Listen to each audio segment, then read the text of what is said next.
Hi, everybody, and welcome back to Trudge, a journey towards being recovered. My name is Dexter. I am a recovered drug addict alcoholic. Welcome back. I hope everybody's doing well. We are moving through the book of Alcoholics Anonymous with the hopes of having you, the viewer, attain a spiritual awakening so you can have a better way of life and have your drinking or drug problem, whatever your problem that you've brought to the table, arrested and or removed. Let's get back to where we finished last week. We were moving through the chapter called More About Alcoholism, and we are on page 35. This chapter speaks to the actual disease of alcoholism and what it entails. It piggybacks a little bit of what the doctor's opinion said, and we this week are going to go into a few stories of men who believe that they could drink successfully after being abstinent for a period of time. So that's what we're going to pick off. I don't know if we'll get through the rest of it. We have 8 more pages for this chapter. We'll get as far as we can, and if we have to add another, chapter part 3 to this next week, then we'll do that. But the goal is to maybe try to get through it and see if we can push forward into the next chapter, which will be called We Agnostics.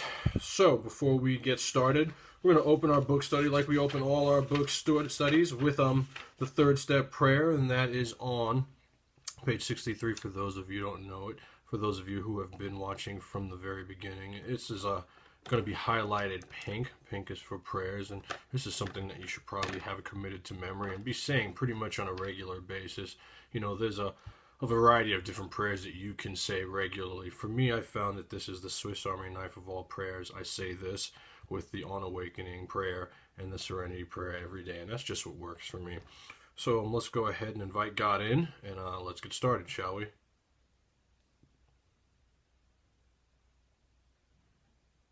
God, I offer myself to Thee, to build with me and to do with me as Thou wilt.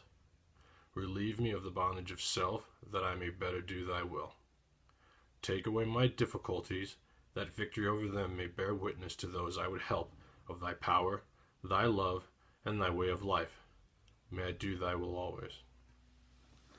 Thank you, those of you who joined in on that, and let's get started. So, back on page 35, the first paragraph on the top of the page says, what sort of thinking dominates an alcoholic who repeats time after time the desperate experiment of the first drink? We're talking about people who continually keep going back, knowing that it's not going to be any different, but they can't stop, but yet they continue to do the same things. Friends who have reasoned with him after a spree which has brought him to the point of divorce or bankruptcy are mystified when he walks directly into a saloon. There's that, mystified, that's a buzzword, and they're not only just puzzled, but they're like mystified. We're going to take it to that one next level because they know that this person is going to get the same results, yet he still does it. It's like knowing that if you put your hand on a hot stove, you're going to get burned, yet the alcoholic still does that and gets burned and continues to repeat the same patterns. The drug addict continues to repeat the same patterns. Why does he? Of what is he thinking? Our first example is a friend we shall call Jim. This man has a charming wife and family. He inherited a lucrative automobile agency. He had a commendable World War record. He's a good salesman. Everybody likes him. He is an intelligent man, normal so far as we can see, except for a nervous disposition. He did no drinking until he was 35. In a few years, he became so violent when intoxicated that he had to be committed. Okay, so this guy did no drinking until he was 35 years old. He's had a pretty good life. Okay, he's normal in most respects. In a few years, he became so violent when intoxicated that he had to be committed to an asylum. On leaving the asylum, he came into contact with us. We told him what we knew of alcoholism and the answer we had found. He made a beginning. That's important because at some point, in order to go anywhere, you have to start somewhere. You have to make a beginning, okay? His family was reassembled and he began to work as a salesman for the same business that he had lost through drinking. This next sentence is going to be highlighted orange. It says, all went well for a time, but he failed to enlarge his spiritual life. And I also have the word spiritual life underlined. Okay, so, abstinence from the drinking, and things are going to go well for a time. Some things are going to get better. You're going to clear up. The physical aspect of your body, your health is going to return. However, it's telling you, as it's told you in so many pages to this point, from the POIs that we did and from the previous chapters that we read, that failing to enlarge your spiritual life spells doom for alcoholics, for drug addicted people like you and I, who have no control or choice over the substance that we're using. To his consternation, he found himself drunk a half dozen times in rapid succession. So spree after spree after spree, Jim, just spree after spree. Okay, he's clean, he's sober, but he's failing to enlarge his spiritual life.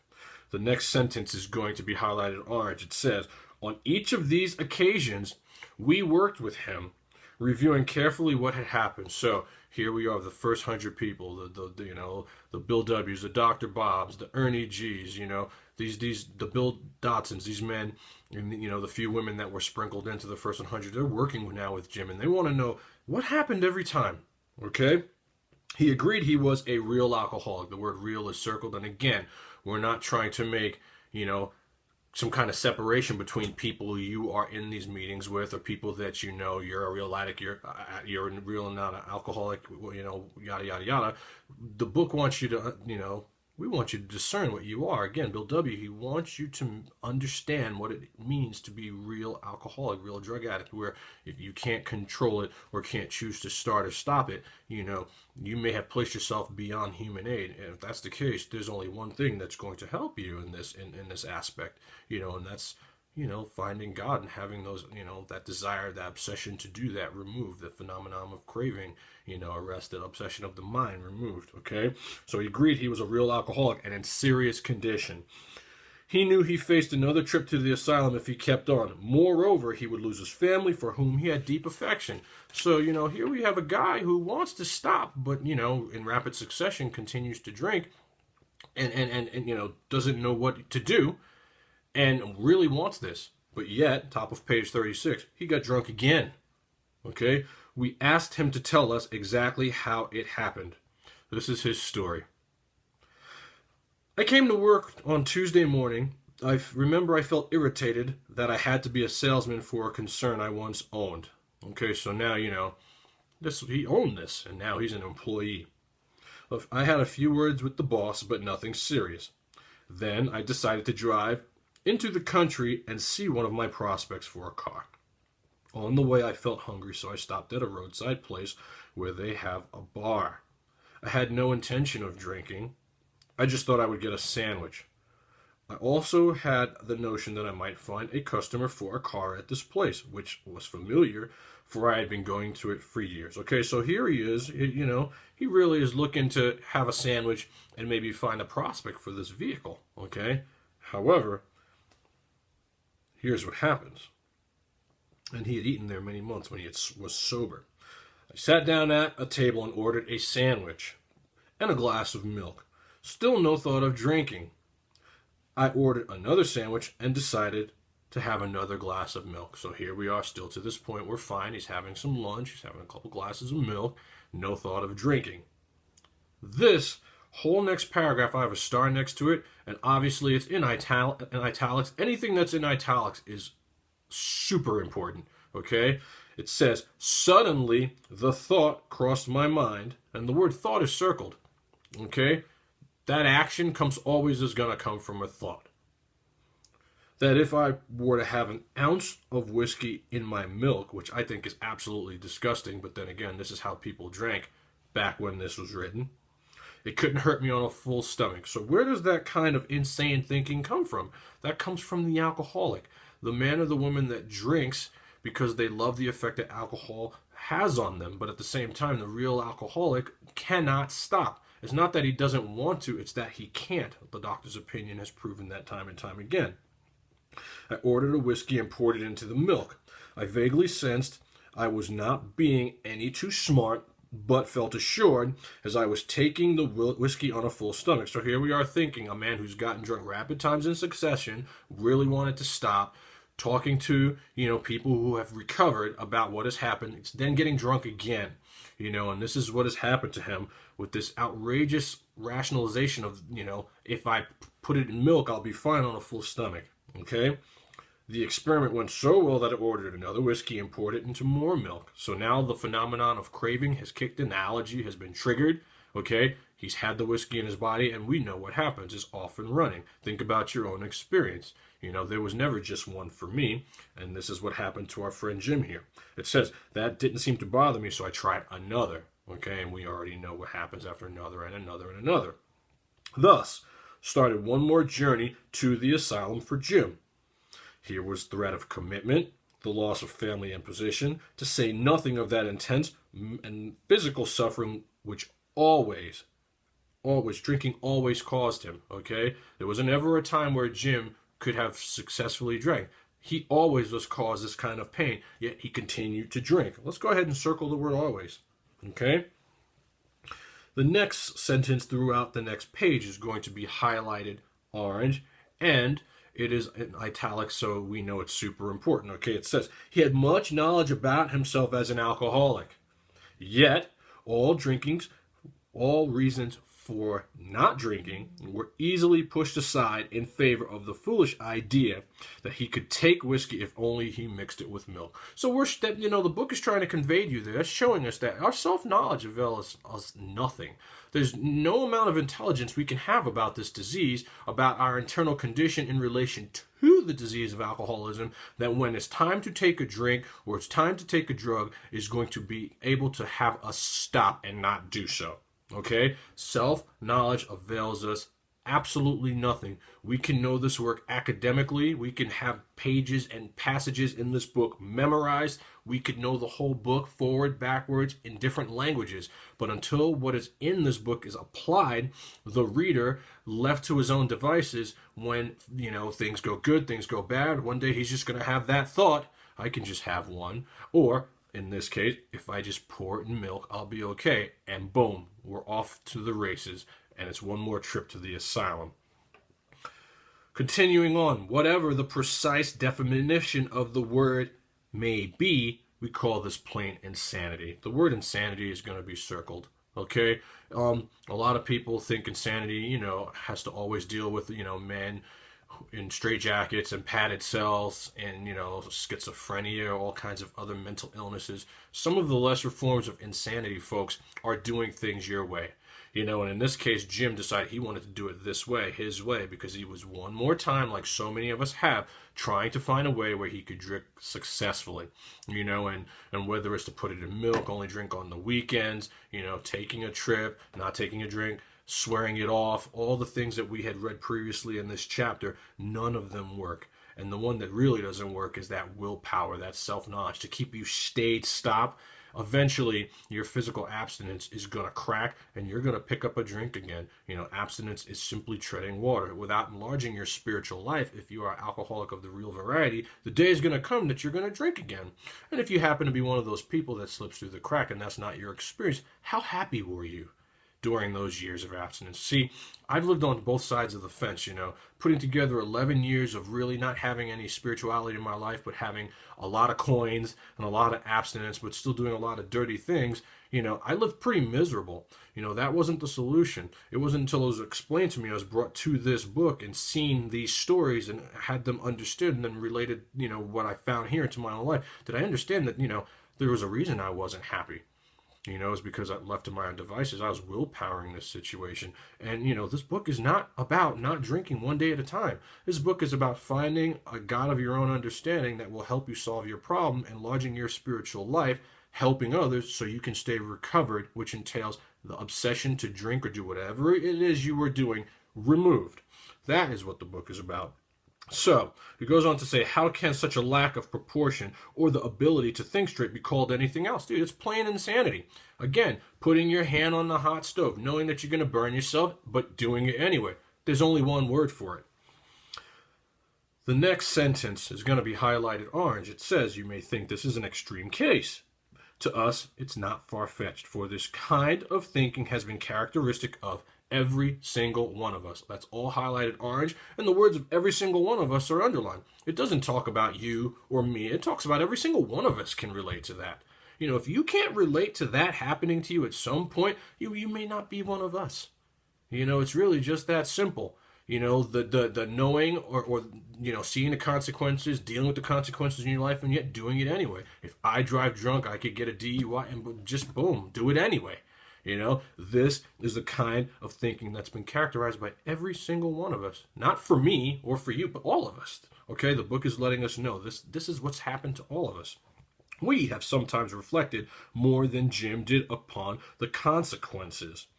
But there was always the curious mental phenomenon that paralleled with our sound reasoning that inevitably ran some insanely trivial excuse for taking the first drink.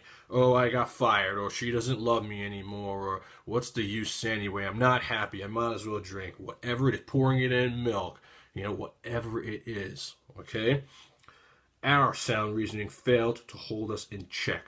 The insane idea won out. And more times than not, without a spiritual awakening, that idea is always going to win out. That's just been my experience, and that's been the bitter experience of a lot of us who have come before us and died. Some of us, it comes, this is what happens, and we get well. I feel lucky to be one of those people because I was on the road to dying. I was dying a spiritual death, and it was just a matter of time before I picked up a drink. And it wasn't until I got in this work and applied this, what the spiritual principles found in this book in my life, did I get well. Next day, we would ask ourselves in all earnestness and sincerity, how could it have happened? I can't tell you how many times, my willpower failed me when I was convinced that I had this deal licked, that I was just not going to use, I was just not going to drink, I was just not going to act out. And every time I drew that line in the sand, I always crossed it, only to wake up the next day not knowing what happened. What happened? Our willpower in cases such as these, my friends, is just not enough. And sometimes it will last for quite a long time, as we have read in some of these stories, some men putting long periods of time together, but then always having that abstinence end, that treading water, you just get tired and you go down. Okay? So, in some circumstances, we have gone out deliberately to get drunk, feeling ourselves justified by nervousness, anger, worry, depression, jealousy, or the like. But even this type of beginning, we are obliged to admit that our justification for a spree was insanely insufficient. I have those words underlined. Insanely insufficient. Your crazy thinking, okay, was just not enough of a reason in the light of what always happened. The word always is going to be circled. So, some people's stories is bar fights or DUIs, or the derelict, if you don't want to go to that point where you're comparing their stories to yours, everyone can understand the dereliction, the degradation, the remorse, the guilt, the shame the next morning or coming to whenever it was, of what that was like, of what always happened every time we went back, and we really didn't want to. Okay, I think the key here to understand is that we wanted to stop and couldn't stop. Okay, we now see that when we begin to drink deliberately instead of casually, okay, and the rest of this sentence is going to be highlighted orange. It says, there was little serious or effective thought during the period of premeditation of what the terrific consequences might be. So, again, like the doctor's opinion talks about, we're not going to even remember what happened a week ago. Sometimes we're not going to remember the fact that we were arrested yesterday. We're just going to drink. Your war story, I'm not going to remember my war story. In the light of picking up a drink, we just do not even consider the consequences. We just use. That's what a real alcoholic, a real drug addict does, okay? No control, no choice. They're not using rational thinking. They're using, okay? And there's only one solution to people like that coming from the book that talks about the spiritual awakening as a result of working the steps so you can have that problem removed. Not put at bay. It could be gone. It could be taken away, okay? People, you need to know this, that the problem can be removed. It's not something that you have to fight every day. You don't have to slay the dragon every day. This is, you don't have to be recovering one day at a time. You can be recovered and have this obsession gone, and then it could stay gone, by staying spiritually fit. Our behavior is as absurd and incomprehensible with respect to the first drink as that of an individual with a passion, say, for jaywalking. So here's another story in the chapter more about alcoholism by a man we're going to call him Jay Walker, okay? This guy gets a thrill out of skipping in front of fast-moving vehicles.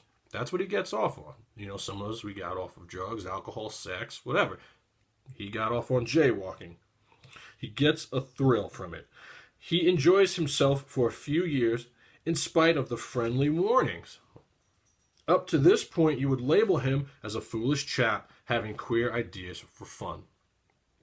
Luck then deserts him, and he is slightly injured several times in succession. You would expect him, if he were normal, to cut it out. I mean, we'd expect anybody like that who kept getting hit by cars to stop, okay? Presently, he is hit again, and this time has a fractured skull. Within a week after leaving the hospital, a fast-moving trolley car breaks his arm. He tells you he has decided to stop jaywalking for good, but in a few weeks, he breaks both his legs. Now, this might sound crazy, okay? I mean, who in their right minds would do that? You know? But it's no different than the alcoholic or the drug addict.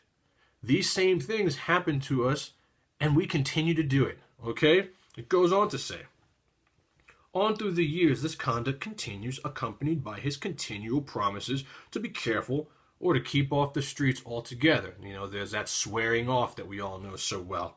Finally, he can no longer work. His wife gets a divorce and he's held up to ridicule. This is all coming from jaywalking. He tries every known means to get the jaywalking idea out of his head. Okay, so there's that obsession of the mind playing. He shuts himself up in an asylum, hoping to mend his ways, thinking that that's going to be the answer. But the day comes where he races out in front of a fire engine, which breaks his back. Such a man would be crazy, wouldn't he? And I mean, that's pure insanity to think that somebody could ever do that. But it's really no different than the problems that we struggle with, okay? It says you may think our illustration is too ridiculous. I used to. I'd be like, what moron would ever do that, right? When I think about how that manifested itself in my life, I was that same moron, knowing the harmful consequences, but doing it anyway, okay? It's not ridiculous. It says we who have been through the ringer have to admit that if we substituted alcoholism, and I'm going to throw drug addiction in there as well, okay? Or whatever the issue is, okay? Understand that we know the single-minded focus of this book is alcoholism, but there's more to it than that, believe me. It's applicable, okay? The illustration would fit us exactly, and I know it would fit me exactly. Just substitute whatever it was, gambling, the sex, the drugs, it was all the same. However intelligent we may have been in other respects, where alcohol has been involved, we have been strangely insane. It's strong language, but isn't it true? And for me, it's true. You know, I can speak from my own experience that, you know, when I really read this and brought it back to home, when it hit home for me and how it used to be for me, I mean, it fits me to a T. I could have been Jim. I could have been Jay Walker. You know, I could have been the man with 25 years of abstinence that thinks he deserves a drink after retiring at 55 and dead in 4 years. I could have been all those people. I could have been Bill W. You know, it's not so much comparing the stories as much as identifying the problem, you know, and that it fit me to a T. You know, it fit me perfectly. Some of you are thinking, yes, what you tell us is true, but it doesn't fully apply. We admit we have some of these symptoms, but we have not gone to the extremes you fellows did, nor are we likely to, for we understand ourselves so well, after what you have told us, that such things cannot happen again. We have not lost everything in life through drinking, and we certainly do not intend to. And that was me. I was a high-bottom alcoholic, high-bottom drug addict, held a job, had a brand new car, you know, I was raising a child, I was in school. You know, I still had my watch. You know what I mean? Some people are like, if you still have your watch, you're not done yet. I mean, some of the most craziest thinking. Truth of the matter is, I was that person, okay? Thanks for the information. That may not be true of certain non-alcoholic people who, though drinking foolishly and heavily at the present time, are able to stop. The word stop is circled, Okay, if you're able to stop, you're not one of us. They're able to stop or moderate because their brains and bodies have not been damaged as ours were. Maybe they haven't drank themselves from a hard drinker into a full-blown real alcoholic. Maybe they're a weekend warrior. If that's the case, they're not. They don't need this.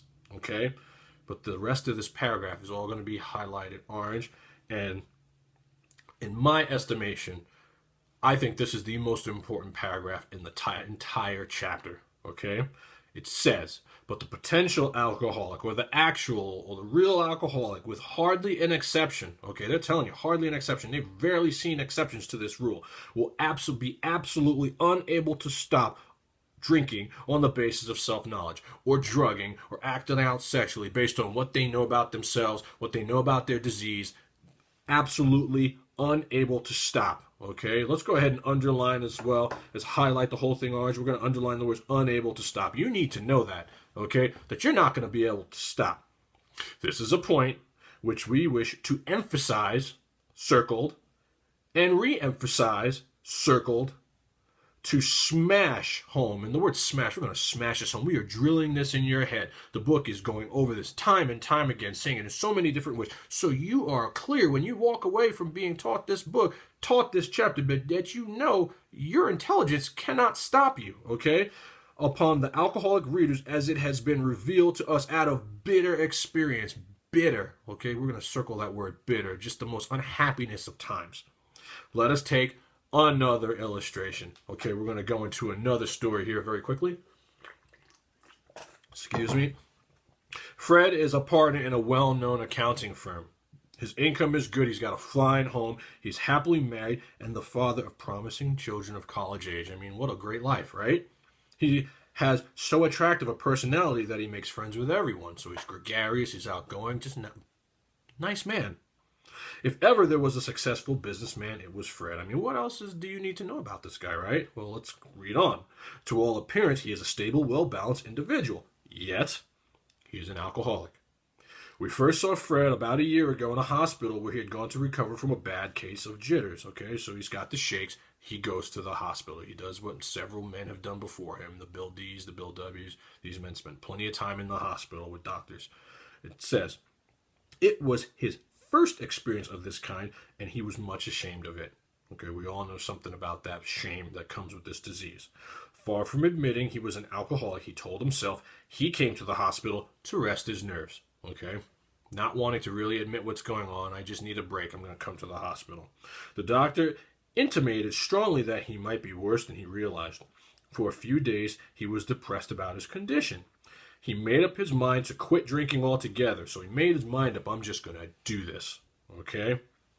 It never occurred to him that perhaps he could not do so, in spite of his character and standing. It didn't matter to him. He thought he could actually willpower this deal, which is something that we all think we can do at some point. Right? Fred would not believe himself an alcoholic, much less accept a spiritual remedy for his problem.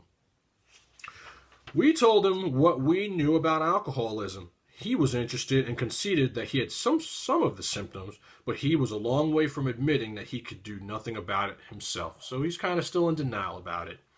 He was positive that this humiliating experience plus the knowledge he had acquired would keep him sober the rest of his life. I have the words keep him sober underlined because it's not about staying sober today. We want that problem to be removed, to keep himself sober. He thought he could do this on his own. Self-knowledge would fix it. I have felt that way. So many thousands of drug addicts and alcoholics throughout history have felt the same way too. Many of us have died not being able to find out the truth. We heard no more of Fred for a while. One day we were told that he was back in the hospital. This time he was quite shaky, so now he's back in the hospital and he's worse. He soon indicated that he was anxious to see us. The story he told is most instructive, for here was a chap absolutely convinced he had to stop drinking, who had no excuse for drinking, who exhibited splendid judgment and determination in all his other concerns, yet was flat on his back nevertheless. So he's a good family man, good businessman, good friend, good husband, right? But when it came to alcohol, he had zero answers, okay? He was flat on his back. Let him tell you about it. I was much impressed with what you fellows said about alcoholism, and frankly, I did not believe it would be possible for me to drink again. So he's been 12-stepped by this, by some of the first 100. Maybe it was Bill, Bob, Bill D, who knows, but he had been visited, and they gave him the treatment for alcoholism. They talked about, what happened to them, and they talk about the solution that they found. I rather appreciate your ideas about the subtle insanity which precedes the first drink, but I was confident it could not happen to me after what I had learned. Again, so many of us have fallen into this trap. I reasoned I was not so far advanced as most of you fellows, that I had been successful in licking my other personal problems, and that I felt and that therefore would be successful where you men failed. So he's feeling like, because he was able to find solutions to his life's other problems, that he can use that same willpower around his alcoholism and be successful, and he had failed like so many of us have. I felt I had every right to be self-confident, and he did. He was just trying to figure this out, that it would be only a matter of exercising my willpower and keeping on guard. But we know that's just not enough. Think of your own experiences. I know mine. I always went back, and I'm a strong-willed dude. It's just not enough. In this frame of mind, I went about my business, and for a time all was well. I had no trouble refusing drinks, and I began to wonder if I had not been making too hard work of a simple matter. One day I went to Washington to present some accounting evidence to a government bureau. So, he's still out there working, be a family man. He's going about his day-to-day. He's not going to drink because he's telling himself he's not going to drink. I had been out of town before during this particular dry spell, so there was nothing new about that. Physically, I felt fine. Neither did I have any pressing problems or worries. My business came off well. I was pleased, and I knew my partners would be too. It was the end of a perfect day, not a cloud on the horizon. So this is where we all know we need to be careful when things are going our way. I went to my hotel and leisurely dressed for dinner. Okay, here comes the italics, guys. This whole thing, another example of the thought popping into your head without the spiritual awakening as the solution, and boom, here we go. As I crossed the threshold of the dining room, the word thought, circled and highlighted orange, okay? It starts with that thought. Came to mind that it would be nice to have a couple cocktails with dinner. Where'd that thought come from? Okay, that was all. And that's really that he just wanted a couple, right? Nothing more. I ordered a cocktail in my meal, and then I ordered another cocktail. Okay, the allergy is triggered. Here comes the phenomenon of craving. After dinner, I decided to take a walk. So I had a couple drinks, it's good, out for a walk. When I returned to the hotel, it struck me that a highball, there's that thought again, highball would be fine before going to bed. He had every intention of going to bed, right? So I stepped into the bar and had one highball. I remember having several more that night, and plenty the next morning. Okay, so now it is on and it's popping. Phenomenon of craving coupled with the obsession of the mind, and here we go. Okay, alcoholism in full-fledged. I have a shadowy recollection of being on an airplane bound for New York. He doesn't even remember being on a plane. Okay, I hate flying. I get scared on going on planes sober, with my wits about me. And this guy's on a plane. He's bound for New York, and finding a friendly taxi cab driver at the landing field instead of my wife. The driver escorted me around for several days. Okay, now we're on a spree, reminiscent of sex, drugs, and rock and roll. This thing lasted for days in a cab. I know little of where I went or what I said and did.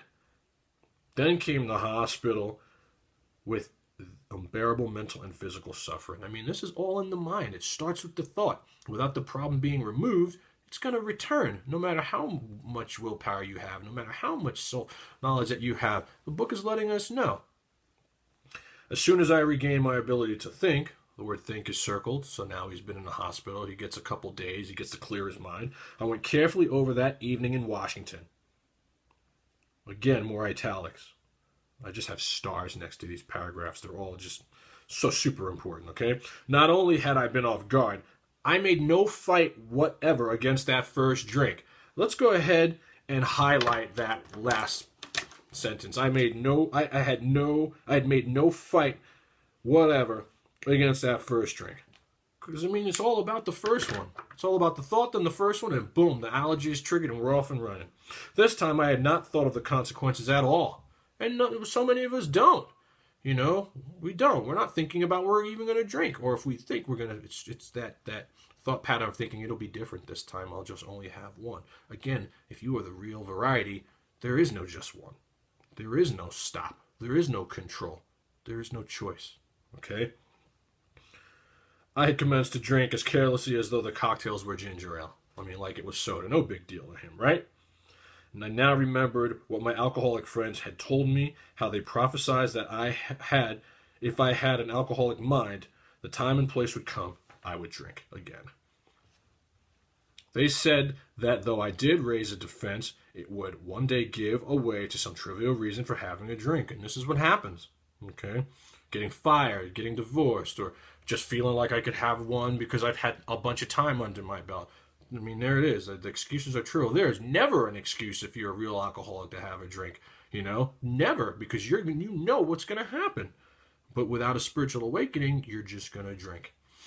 Well, just that did happen, and more. For what I learned about alcoholism did not occur to me at all. So he's telling you what he knew. It didn't even come into his consciousness. Okay. Just like the guy with the milk and the vodka and the whiskey. Didn't even creep into his consciousness. You know, just like the man whose carpet slippers came out, you know, and was dead in 4 years after 25 years of abstinence. Just, it does not come into our consciousness. We are not going to remember the damaging consequences of our behaviors. We are going to drink. Okay?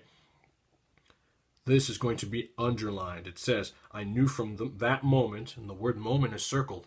Okay? Because that's the starting point. The moment, as soon as at the start, the book is laden full of these little passages that speak to the beginning.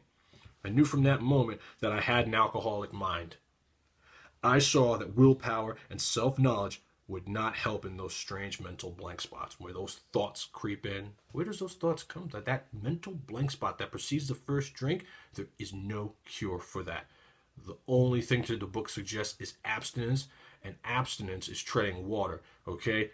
Without the spiritual awakening to go with that abstinence, we will use again. We will drink again. Men and women of the real variety. Alcoholism, drug addiction, sex addiction, gambling, control, choice. That's going to be the end, okay? I'd never been able to understand people who said that a problem had them so hopelessly defeated. I knew then it was a crushing blow. 2 of the members of Alcoholics Anonymous came to see me. They grinned. It's probably Bill and Dr. Bob, which I didn't like so much. And then they asked me if I thought myself alcoholic and if I were really licked this time. I had to concede both propositions. So at that point, he took the first step. He conceded to his innermost self that he was an alcoholic. Boom, now we're going somewhere. They piled on me heaps of evidence to the effect that an alcoholic mentality such as I had exhibited in Washington was a hopeless condition. Hopeless. We're going to circle that word hopeless, okay? 2 hopeless alcoholics who have now recovered talking to a hopeless alcoholic and showing him the solution. They cited out cases of their own experience. That's where the 12-step story comes handy. At that moment, okay? That's where the war story is important.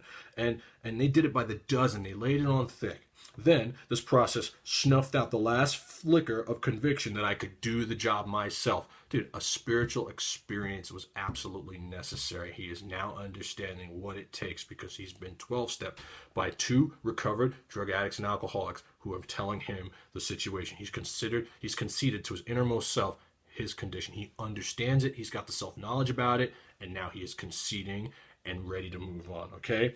It's about the new ideals and the new principles that he's about to learn for working the steps of this program. Then they outlined the spiritual answer and program of action, which 100 of them had followed successfully. Though I had only been a nominal churchman, their proposals were not intellectually hard to swallow, okay? But the program of action, though entirely sensible, was pretty drastic. You know, and for me it was pretty drastic too. But the bottom line is I was done. I was tired of living the way I was living, and I was willing to go through any lengths. I would have done anything to stop. And I'm grateful today for that willingness, or the willingness to be willing, to get to the point to where I am. And this is what happened to this gentleman and thousands of recovered alcoholics throughout history, okay? This is going to be highlighted orange. It says, it meant I would have to throw several lifelong conceptions out of the window, okay? So I have several lifelong conceptions out of the window underlined, and this is all being highlighted orange. It says that was not easy. But the moment, we're going to circle that. I made up my mind to go through with the process. I had the curious feeling that my alcoholic condition was relieved. In fact, it proved to be.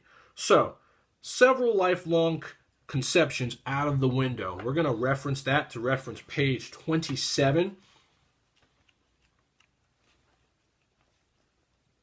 And that is going to be talking about the spiritual awakening, that lifelong conceptions that have to go out the window. So on page 27, I'm going to reference from page 42, the middle paragraph, which is POI orange, and it's been referenced a few times already about the personality change. And this is the story of Roland Hazard. We've gone over this already, where he's talking to Dr. Carl Jung, and Dr. Carl Jung is saying here and there, once in a while, alcoholics have had what are called vital spiritual experiences. To me, these occurrences are phenomena.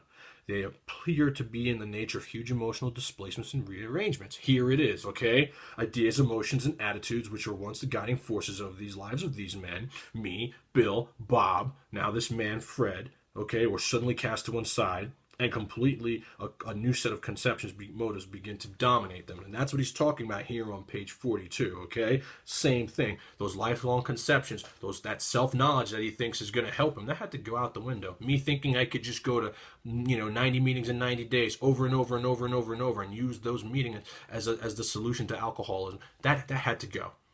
I had to come in with a blank slate and be willing to go to any lengths. And that's what he's talking about here, okay? The next, back on page 42 from the reference, okay?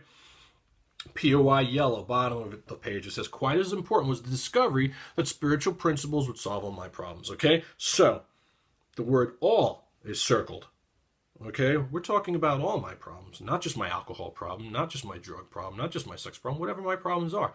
Take the spiritual principles that are embodied in this book, embodied in our steps, and use them in my own life, and these things are going to be solved. Reference page 45, okay, to POI VIP, just a couple pages ahead. And it talks about, well, that's exactly what this book is about. Its main object is to enable you to find a power greater than yourself, which will help you solve your problem. Reference from page 42 to page 45. Again, doesn't get specific about the problem. A lot of us are so hell-bent on just wanting to not drink, and we get that, but, we don't use what we've learned in our other problems, and we stay sick. We get well from the inside out. Cessation of drinking is but a beginning. We cannot treat alcoholism as if it's a bad sunburn, because you'll still have all these other problems or not have something to fall back on these problems without the foundation of the 12 steps and having a higher power that can help you, okay? Back on the bottom of page 42, it says, I have since been brought into a way of living infinitely more satisfying and I hope more useful than the life I lived before. And I absolutely feel that way in my life as well today. Okay? This is one of my favorite passages in the old book, in this entire book. This is going to be highlighted orange. And it says, my old manner of life was by no means a bad one, but I would not exchange its best moments for the worst I have now. I would not go back to it even if I could. And I've had a good life, man. While I was drinking and using, parts of it were a lot of fun. I did a lot of travel. I've just had a lot of fun.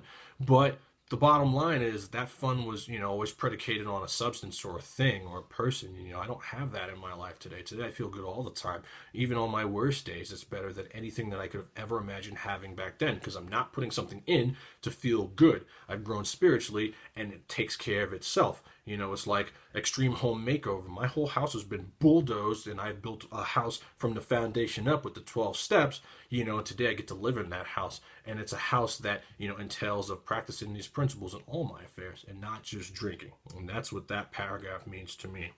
Fred's story speaks for itself. We hope it strikes home to thousands like him. He had felt only the first nip of the ringer. Most alcoholics have to be pretty badly mangled before they really commence to solve their problems. I'm going to have the word mangled circled and problem circled. We're not here just to solve our alcoholic problem. Drinking one day at a time, not drinking one day at a time, that's just the tip of the iceberg. We all know what it means to be mangled. That we're in bad shape before we get well if we're mangled, okay? Many doctors and psychiatrists agree with our conclusions. One of these men, staff member of a world-renowned hospital, recently made this statement to some of us. What you say about the general hopelessness of the average alcoholic's plight is, in my opinion, correct. As two of you men whose stories I have heard, there is no doubt in my mind that you were 100% hopeless. Apart from divine help, had you offered yourself as patients to this hospital, I would have not taken you if I had been able to avoid it. That's how bad these men were. This doctor wouldn't even have taken them on. People like you are too heartbreaking. Though not a religious person, I have profound respect for the spiritual approach in cases such as yours. This is going to be highlighted orange. This next sentence, it says, for most cases, there is virtually no other solution. And I really believe that. I believe that. It goes on to say, once more, and this is underlined, the alcoholic at certain times has no effective mental defense against the first ring. We just don't, except in a few rare cases, neither he or any other human being can provide such a defense. His defense must come from a higher power. So I have the word must circled, and I have the words higher power highlighted orange and underlined. So that's all for this chapter more about alcoholism, my friends. I'm happy we got through that. I want to really turn this up on getting through these steps. And the next chapter is one of my favorites, and it really made a difference in my life, having a better understanding of the spiritual awakening and it being necessary to have this problem removed. And that's called We Agnostics. That's going to be next week. That's chapter 4. Not having that spiritual knowledge and necessary to move forward through the steps. So to this point, we've gotten through step 1. We have quite a bit of knowledge about Bill's story, the doctor's opinion. A lot of the stories do more about alcoholism. We're understanding the history of Alcoholics Anonymous and all its facets through the prefaces and the forewords. And we're making progress here. Hopefully you're practicing these principles in all your affairs, and hopefully you're starting to feel different in the way you were thinking about this program, and the solution has changed for you. And knowing that no human power can help you, and not relying on meetings to keep you sober, and not relying on willpower to keep you sober. It might work for a little while, but our experiences and experiences of the men and women who put this book together have shown otherwise. And so, as always, thank you for letting me serve. I'm a recovered drug addict alcoholic. My name is Dexter, and I am so grateful that I found this gift, and I will die trying to bring it to anybody that wants it. And until next time, please remember to pay attention, to pay it forward, and to rely on God, not on others. Until next week, my friends, thank you, and namaste.